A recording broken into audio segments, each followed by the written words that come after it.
Welcome to Upskill PM, and today we're going to go over interview prep. We have Maria who will mock interview me as a product manager. Let's go. Tell me, what's your favorite product and why? Thank you, Maria, for the question. So for this question, when you try to answer it, think about the product in advance that you like, where you can talk about the features that you like, that you use it daily, preferably, or maybe at least weekly. And keep in mind the fact that they will ask you the next question, which will be, how do you improve this product? So I want you to prepare it in advance. For example, one of my favorite products is Google YouTube, and I also love podcasts. So what I would say is that, well, I would love to use YouTube as my example because I use it daily. I love to watch all the podcasts, all the shows, and learn from YouTube. We're going to talk about a specific feature that I like, and I would want to compare it to other competitors. So who is YouTube competitors? TikTok, Instagram, all other social media with video. So I can describe those as a competition, as well as Vimeo, which is a platform where you can also download videos. Do you know of any other platforms with the videos as a competition to YouTube? No, I don't think so. I think you told about everyone. Okay, so now that you have your favorite product and you've talked about specific features that you like, they will say, all right, well, let's imagine that you, the new product manager of YouTube, what would you change, improve, or do differently? I would go into a niche. I would say, okay, one of the things that I noticed is that Google has podcasts, but it is not very strong, doesn't have strong presence, and it doesn't compete well with Spotify and Apple, and like Amazon also has podcast platform, but it's not as good. So what do we do? I would say, well, I would like to take the podcast platform of Google and merge it with YouTube, where you could have this ability to basically put in text and maybe a portion of your video, which would create your avatar, of course, and with that text, it would create a full-on YouTube video. Now, it would also, because it's in sync with Google Podcasts, it would also create a full-on podcast for Google, and it would sync the audio in there with a thumbnail. Imagine, you don't even have to do that.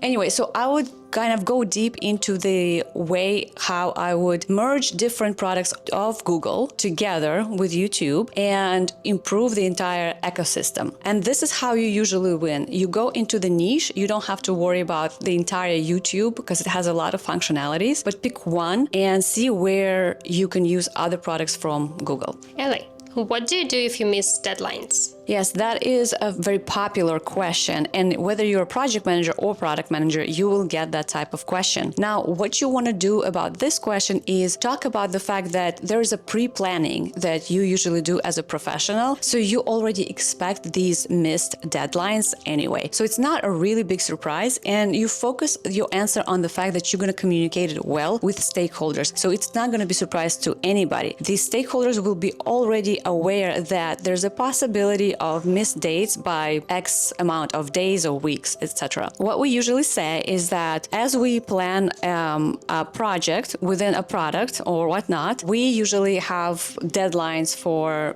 specific features, capabilities, and what we do, we usually plan backwards, where we have a count of resources, we have a count of how much work it would actually take to complete that work, and we lock in on requirements.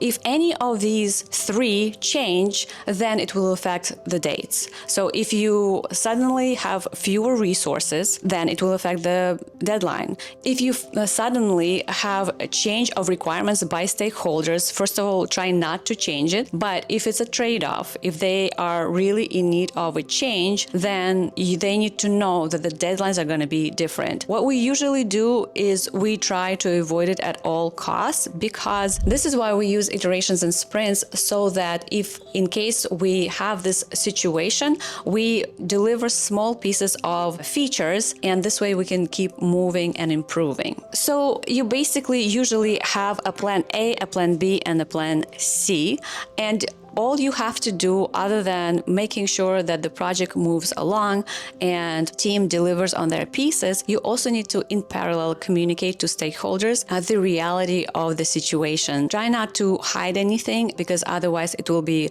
a big surprise for stakeholders, which will bring a lot of irritation from customers, and you don't want to do that. Thank you, Ellie. How do you ensure safety using generative AI in customer products? That is a really great question, and a lot of people are asking this question today. Especially as you work in corporate, you use not a public ChatGPT. What you do is you're building your own model, a version of it, and it's very constrained to the topics that you want to cover. So let's say you work for a company that sells mobile phones, and for your customer service, for the agents, you want to create this AI agent who will be helping them to answer the questions. Now, if customer service agent writes to their agent helper, "What's the weather today?" it should not answer. It should say, "Sorry, I can't help you with that." Basically, it's like a chatbot, but much more enhanced, where you can choose any question on that specific topic. So if it's a mobile phone, you can ask anything about this mobile phone, or customer support questions that basically your team has fed into the model. So it's just a one vertical and version of a LLM, but it's limited. It doesn't answer all the questions. This way, it helps you also to ensure that nothing that will be inappropriate will be answered. So it will not be hallucinating. It's not going to be talking to the customer support agent about, I don't know, how to make a bomb or anything else, right? And this serves you in so many ways. First of all, it is safety. Second of all, it is saving of money. You want to make sure that tokens are not being overused for something that it doesn't help your end customer. So this is how you basically answer the question, and you can ask additional questions. This is a lot of times you want to ask specifications. Like, would you want to specify what industry? Do you have a specific use case? And this is what we do as product managers during interview. We ask additional questions. What was your challenge and experience? Yeah, this is a very popular one. They really want to see how you're going to answer. Are you going to actually get into your weaknesses? You shouldn't do that. What you want to do is you want to use this case to show them that there was a hard, complicated situation. You got out of it, and this is how you got out of it. You're basically showing an example that you can persevere and you can get out of any hard situation on the top. Next question. Build me a new microphone. Awesome. This is a very product manager question. And what you want to do is, again, you want to specify what kind of microphone, who is the customer, what is the brand, all the details about what exactly are we building. The reason you want to get into questions first before you start creating and building is because you want to show them that you go in depth. This is your kind of research time, right? And so you're going to ask about, why do you need the microphone? What exactly it needs to do? What kind of customer are we talking about? Is it a well-known brand already and you're creating a new version, like this is DJI? Are we creating something specific and new that is better or different than what's already existing? So you're trying to figure out your niche, your customer type, the segment, what is going to be different about this product. Now you can come up with the solution, but at first you need to figure out the problem that they're having today with existing microphones. I'm just gonna add to it, once you figure out that part, there's additional steps where you're trying to figure out how you're going to design the product. And this is where you take a couple of minutes, and this is totally okay for you to take a couple of minutes, draw it on a piece of paper and strategize, okay, this is the niche that I'm going to be targeting. This is a specific problem they're having. So this is how I'm going to solve it. And then you're going into details of what's going to be different about this. And then you build a little MVP, because you might have, I don't know, a mic for kids or something like that, or a mic for those who are disabled. So there's going to be something specific in this mic. Long story short, you want to break it down to first figuring out the problem statement, then working on solution. Ellie, tell me about yourself.